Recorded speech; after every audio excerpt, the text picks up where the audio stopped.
श्रोते हो नमस्कार।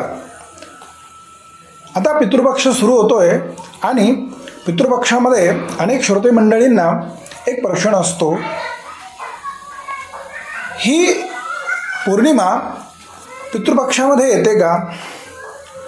तर नाही, पितृपक्षामध्ये पौर्णिमा नसते। म्हणूनच पितृपक्षामध्ये पौर्णिमा नसल्या कारणाने या पितृपक्षातील पौर्णिमा नसल्याने यासाठी त्या तिथीसाठी वेगवेगळ्या तारखांची योजना पितृपक्षामध्ये केलेली असते। ज्यांची तिथी मृत्यू तिथी पौर्णिमा असेल त्यांच्यासाठी पंचांगामध्ये दरवर्षी वेगवेगळ्या तिथी दिलेल्या असतात। त्या तिथींवरती आपल्याला पौर्णिमेचा महालय, पौर्णिमेचे पित्र आपल्याला करता येतात, पौर्णिमेचे पक्ष जेवू घालता येतात। आता मी 2025चे तारखा मी तुम्हाला सांगणार आहे।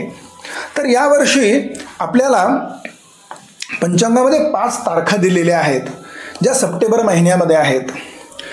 11 सप्टेंबर, 14 सप्टेंबर, 15 सप्टेंबर, 18 सप्टेंबर आणि 21 सप्टेंबर। श्रोते हो, मी पुन्हा एकदा तारखा सांगतो, लिहून घ्या।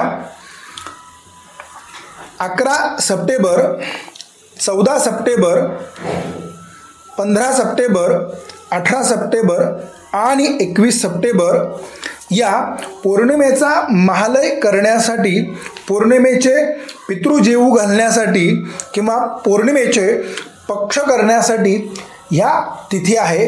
यापैकी तुम्हाला जी सोयीस्कर तारीख असेल या तारखेला तुम्ही पौर्णिमेचे पक्ष महालय करू शकतात।